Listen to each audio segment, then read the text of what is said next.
G'day guys, welcome back to the channel. It's Enno here from Fantasy Take TV. Today you're joining me for the round 8 review for SuperCoach.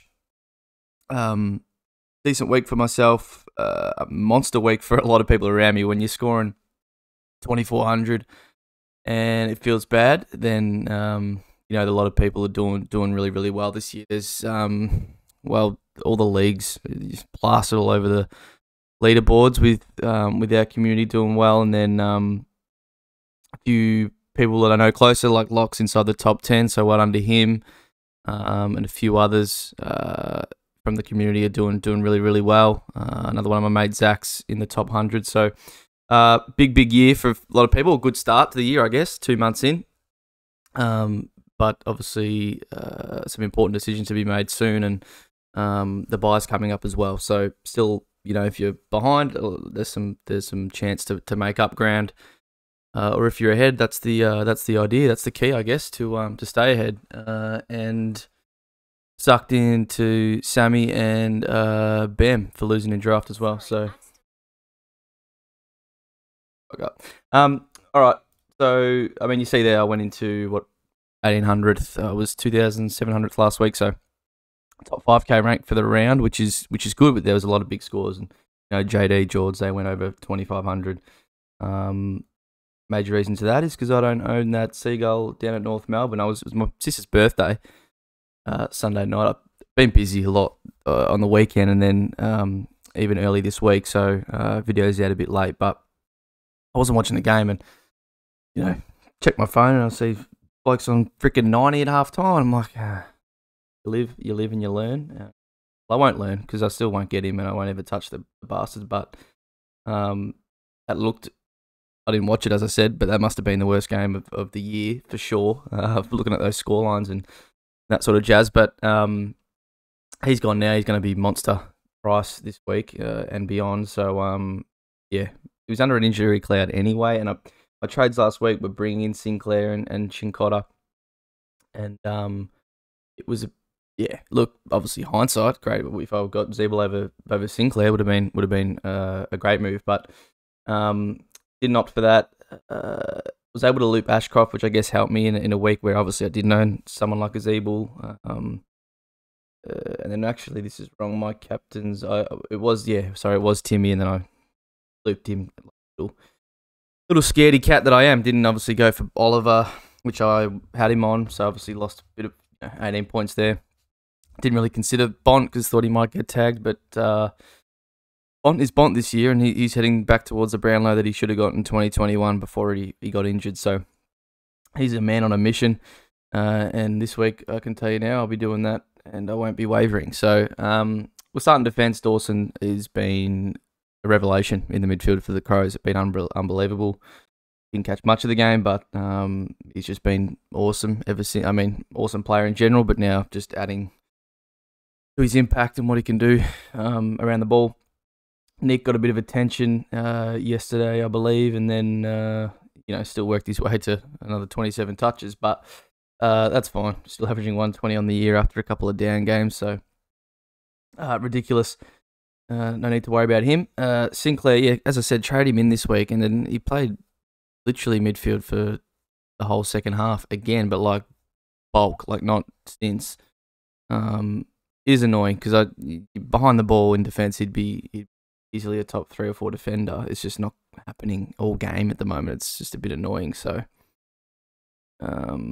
yeah, hopefully that reverts back to, you know, what his role sort of been the past 18 months. But well, it was my worry with him. I still sort of went for it, and look, he still went fine, and still scored some points. You know, kicked a goal as well, playing there in the second half, I believe. So, yeah, I don't know. Hopefully, like 60% CBAs. I don't really want that for him going forward as an owner, but I've got him now. Sicily, so again, didn't catch this game, but I did see that he was on about 10 at half time, or in the negatives in the second quarter. So, yeah, I mean, I've said it before in the games I have watched him this year. He's just not interested and doing some stupid stuff. I think I did see a clip of him giving away 50 early. That's probably what stuffed him, but just, yeah, after last week being, you know, finally getting a good score out of him, just back to this. So all that work is wiped away, and he's been a pretty horrible starting pick.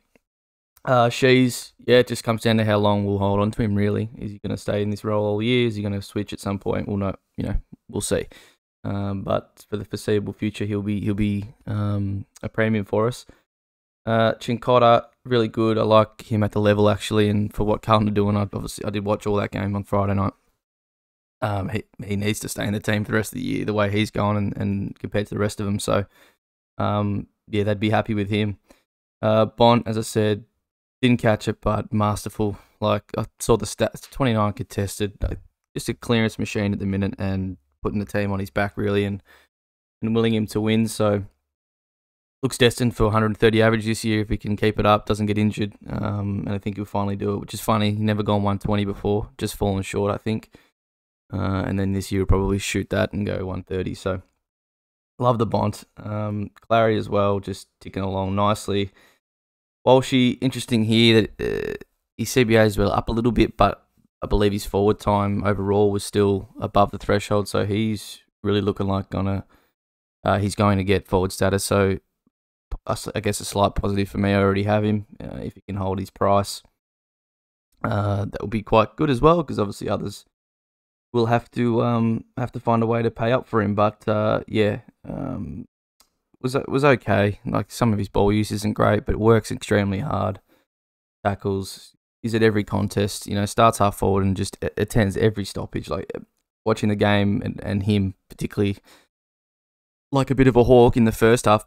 Started on the bench, came on, and then did not go back to the bench till 2 minutes left until half time. He played like 90% of the first half and was around the ball for most of it. So, no, ridiculous work rate. Just wish he didn't butcher a few kicks sometimes. Tommy Green, that again, didn't see the game, but what the hell happened there? 170 Dream Team. It's just weird that he's in reverse in that scoring sense this year.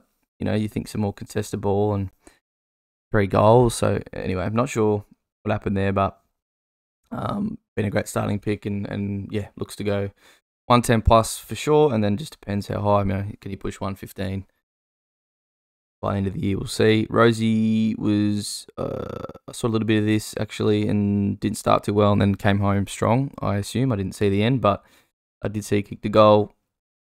No need to talk about Rosie really. Will Day, so I sort of did some looping and Will Day in the mids this week, but should be solid for 95 to 100, and we knew what we were sort of getting. Just hopefully he can keep it up for the rest of the year. Then we got Hopper and Warple. So Hopper, really nice game. Did get to see a bit of this and finished quite strongly in that. Obviously, a bit of an easy kill with West Coast. Not that we made it look easy for a large portion of that game, but that's what we were hoping from him, and we got it. Warple is time to go. I don't think his mid-time dropped off massively, but finally just a big butcher game I think he put together, and turned out to be a 68. So, that was poor. And then obviously we didn't actually have to take Ashcroft's score, luckily. Got to Field Simpson instead and sort of manoeuvre around that. And Seamus, so, save ourselves some points there.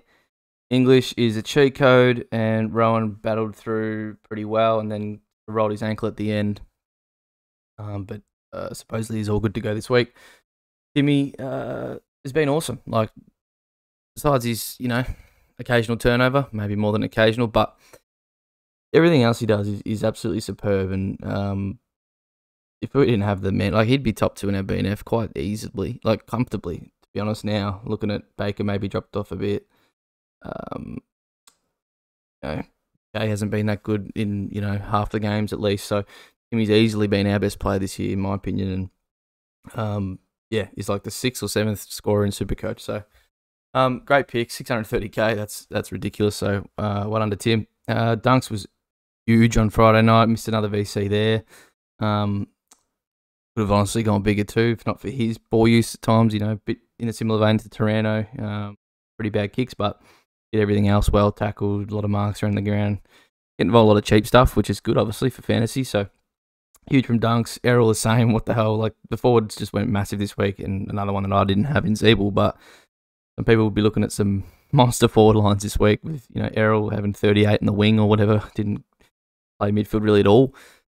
But SAMSON is the big winner, and all us owners really, sorry, are the big winners, and SAMSON is the reason for that, because we knew while we sold her out, this West Coast matchup was nice, but then, you know, for him to play majority in the ruck, I think he had 15 hit outs to advantage. Like, he actually is really good as a ruckman in his tap work, so you know, kick the goal up forward. So love that from SAMSON. Hit 300k already, so we've made our 150, and hopefully it could be 200, and maybe even more if he bring a couple big games in a row. You know, he's threatened to do that. Could already honestly be on a lot more than he is now, but yeah, been a great rookie for us, and hopefully can keep going. Seamus didn't catch it, but just hope he holds. And then Simpson kicked a couple of goals again. So look, you know, that was my worry. Are we just relying on goals? I guess we are, but he's kicking them. So long as winning, he's getting on the end of a couple. So he's going to keep his spot in the team, I hope, and can just keep kicking a couple of goals each week and make us some money. So I did keep quite a lot of money in the bank from last week, you know, doubling down with Simpson and Chincotta, and then boosting and getting Sinclair. So unfortunately, like, Fergus was a good trade out.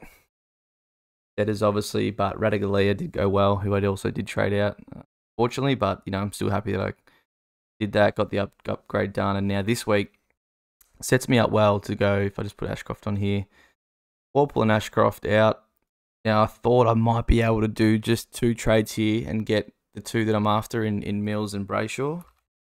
But unfortunately, Andy decided to bonkers right at the wrong time and get himself up to 530k. So probably wasn't going to be able to afford it anyway. You know, would have needed him to go even, yeah, I guess about 100-ish, and then I maybe could have. But, you know, obviously the big score and the great game from him, it does put you with some more confidence anyway, getting him in regardless. So look, I will have to boost to do my 3rd trade to do this, and I'm not too upset in doing it. So it just depends whether it's Weddle, if he plays his 3rd game, or if it's Drury early. So we'll have to wait and see what happens with the teams, of course. But that's pretty much what I'm looking towards at the minute. I think best I can do that afterwards, but I'll probably have a bit of cover on each line. But, you know, this really strengthens my team, and because I don't have Zeeble, I'm already sort of an upgrade behind, or, you know, a cheap keeper behind. So for me to able to do 2 upgrades this week, I'll probably obviously Simpson here and rework things. But yeah, that's right. Down here, cover, and probably what I want this. Yeah. So yeah, as I said, I'm back up to I think it is 18 keepers now. I obviously got Hopper, Chincotta, and then Samson and Simpson as the last sort of upgrades to do in my team. So really comes down for me next week as to if I keep Hopper to the last buy, which he has, or not. You know, a lot of people will be wanting to do that, but do you want to just sit on your hands and not upgrade? I'm not too sure. And Merritt or Parrish with Essendon's runners, 2 guys really want to look at. And next week, Hopper was pretty much my only avenue to them. So, you know, it'd be Davey down to a Drury, and then Hopper easily up to a Parrish or a Merritt, and then I'll have some cash as well to carry across. So that's what I'm thinking for next week. But obviously that's a bit away. And then, as I said, captains, yeah, not moving off those 2 boys. I've got to learn the lesson at some point. But this Bond's in ripping form, so Carlton, not too way. The only thing is they possess a bit of the ball, but the way they're going, Bond could absolutely destroy him. So yeah, that's my team. Smack bang 2,500 projected this week. Forget that, we'd be happy, but we'll see. Thanks for watching. See you on the next one. Cheers.